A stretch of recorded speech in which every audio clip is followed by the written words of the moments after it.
Assalamualaikum warahmatullahi wabarakatuh. Salam sejahtera untuk kita semua. Adik-adik mahasiswa, salam sehat, salam sukses selalu. Eh, Pertemuan kali ini terkait dengan penawaran agregat dan siklus ekonomi. Ya, eh, ini merupakan bagian dari mikroekonomi, ya, Prodi Ekonomi Pembangunan Fakultas Sosial Sains Universitas Pembangunan Pancabudi. Ya, di mana ya,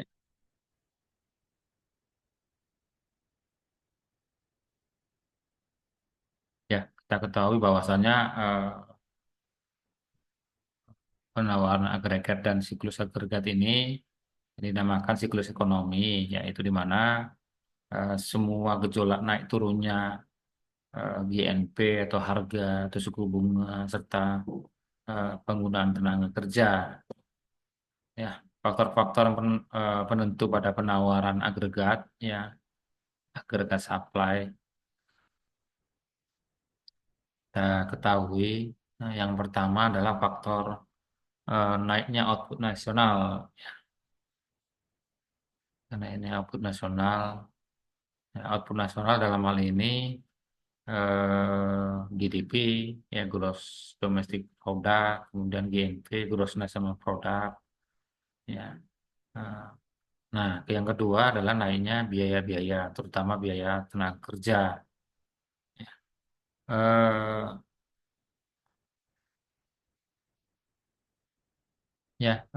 kita ketahui ya penawaran agregat supply, naiknya output nasional. Output nasional ini ditandai dengan eh, perubahan dari GDP atau GNP. Kemudian naiknya biaya-biaya. Ya, dalam hal ini biaya tenaga kerja juga akan mempengaruhi permintaan. Ya, naiknya tenaga kerja akan bisa meningkatkan atau menurunkan GNP. Naiknya output nasional itu dipengaruhi oleh pertumbuhan input. Nah, pertumbuhan input salah satunya adalah ya, modal, tenaga kerja atau tanah. Ya, yang kedua adanya penyempurnaan teknologi dan efisiensi. Ya, eh, penyempurnaan teknologi dan efisiensi.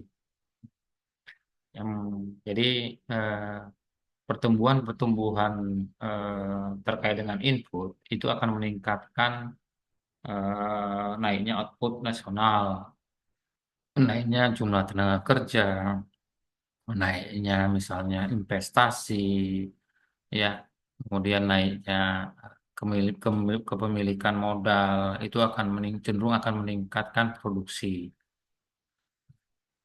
Peningkatan produksi akan meningkatkan output nasional, ya sejalan dengan kenaikan dari input. Yang kedua adanya penyempurnaan teknologi dan efisiensi. Ya, jadi kita ketahui eh, terkait dengan teknologi itu akan mempengaruhi produktivitas dari faktor-faktor produksi. Ya, jadi kenaikan terhadap teknologi akan menyebabkan efisiensi. Ya, efisiensi juga ini akan menyebabkan produktivitas akan naik. Ya, gitu.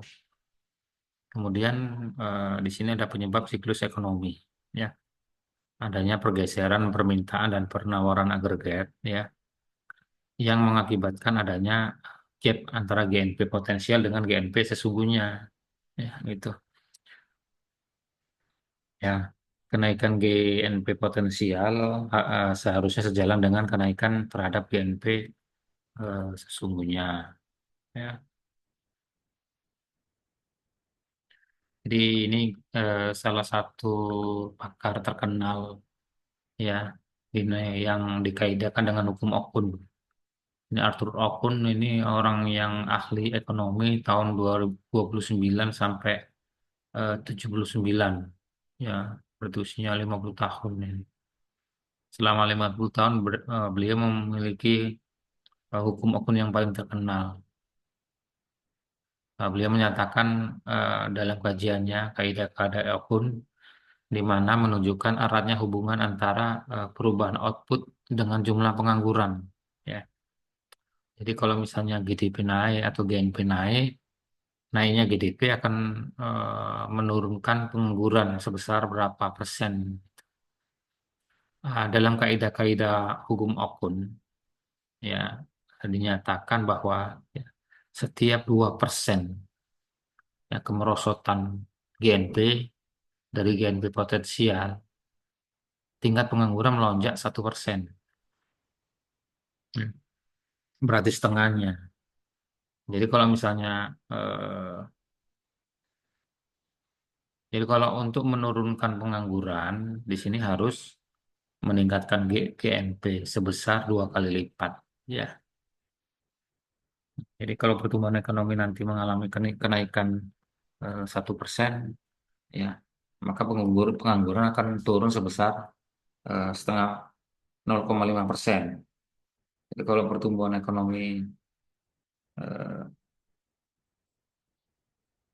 ekonomi kita 5%, maka pengangguran rata-rata setiap tahun akan mengalami penurunan sebesar 2,5%. Ya. Ciri siklus ekonomi, ya. Satu, persediaan barang. Ya. Nah, ya, jadi siklus ekonomi itu akan dipengaruhi oleh ketersediaan barang. Apakah barang itu naik atau barang tersebut mengalami penurunan. Kemudian terkait dengan permintaan terhadap tenaga kerja. Ya. Permintaan akan tenaga kerja juga eh, akan mempengaruhi dari eh, ya, siklus ekonomi. Hmm, ya. Kemudian harga-harga komoditi, ya, naik atau turun harga komoditi itu juga akan mempengaruhi.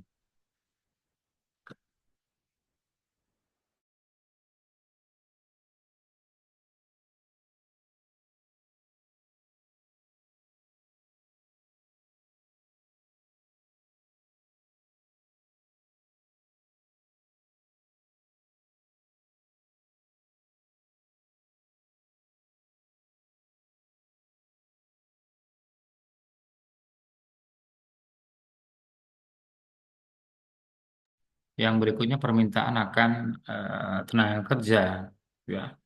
Jadi naiknya tenaga kerja akan meningkatkan permintaan dan seterusnya akan meningkatkan atau merubah siklus ekonomi. Ya. Yang ketiga, harga-harga komoditi. Nah, harga komoditi, harga komoditi itu mengalami kenaikan atau penurunan. Ya, ya, dan yang keempat, jumlah keuntungan perusahaan. Ya. Jadi keempat ini akan mempengaruhi perubahan dari siklus ekonomi. Apakah mengalami kenaikan atau penurunan terhadap persediaan barang, permintaan tenaga kerja, harga-harga komoditi, jumlah dan juga keuntungan. Siklus ekonomi kita ketahui juga dipengaruhi oleh beberapa faktor. Yang salah satunya adalah faktor eksternal, yang kedua adalah faktor internal. Ya, gitu. Nah, faktor eksternal seperti kondisi di luar ekonomi, ya, adanya eh, konflik.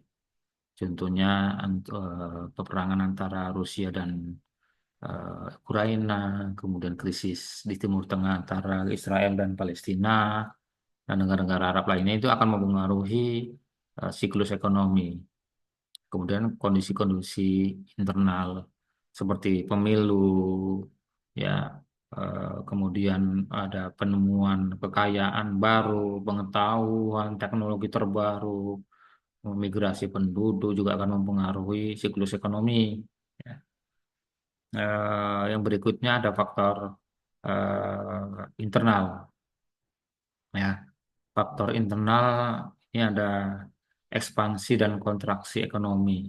Ya, dan ekspansi dan kontraksi ekonomi juga akan mempengaruhi siklus ekonomi.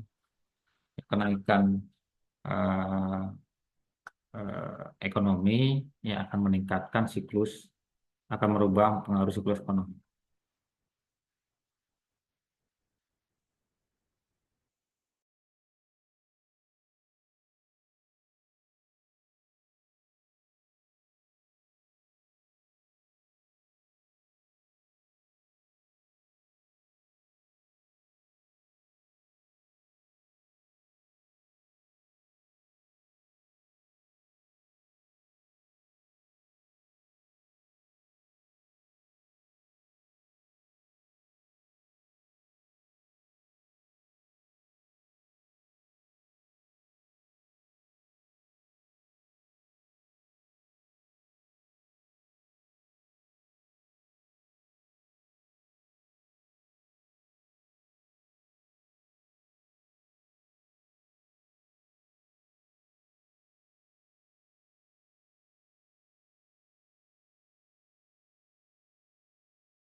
baik prinsip akselerasi di mana teori mengenai faktor-faktor penentu investasi, jumlah modal, kemudian persediaan mesin tergantung pada tingkat produksi. Ya, kemudian ini ada pertanyaan, siklus ekonomi dapat diramalkan atau tidak? Ya, ya, ya pasti dapat diramalkan. Dan terkait dengan ketepatan peramalan itu tergantung dari kondisi ekonomi masing-masing. Ya. Ini konsep berikutnya ada pengangguran dan inflasi. Ya, ada pengangguran dan inflasi.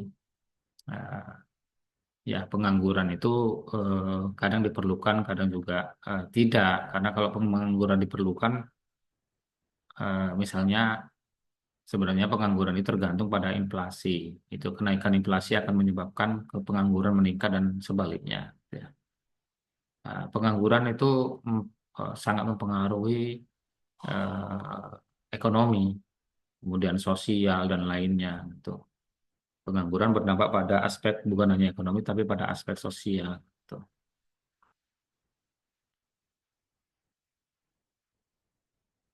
Ada jenis pengangguran sukarela, ya. Ada juga ada pengangguran terpaksa, ada juga pengangguran friksionil, ada pengangguran struktural dan siklikal, ya. Jadi pengangguran friksionil yaitu pekerja yang berpindah-pindah pekerjaan, ya. Jadi eh, eh, di mana-mana dia bekerja, ada yang bekerja 1 tahun berubah, pindah dan seterusnya. Kemudian pengangguran struktural dan yaitu pekerja yang berada di dalam wilayah atau industri yang lesu berkepanjangan. Ya. Kemudian siklikal, siklikal itu pekerja yang diberhentikan ketika seluruh kegiatan ekonomi menurun. Ya, jadi kalau musim panen nanti banyak yang bekerja, kalau misalnya tidak panen banyak yang apa menganggur dan seterusnya. Ya, nah iya, inflasi ya, kemudian inflasi di mana pergerakan harga-harga tersebut akan mempengaruhi kondisi ekonomi juga. Ya, inflasi biasanya diukur dari indeks harga konsumen, indeks harga produsen, yang disesuaikan dengan faktor GNP ya. Ada inflasi yang moderat ya, inflasi moderat biasanya kecil ya, di bawah 5 misalnya. Dan inflasi yang ganas dan inflasi yang hyper ya, hyperinflasi yang dapat menyebabkan kondisi ekonomi instabil. Ya, baik sampai di sini pertemuan kita. Sampai pertemuan berikutnya ya. Saya sudahi. Assalamualaikum warahmatullahi wabarakatuh. Salam sehat semuanya.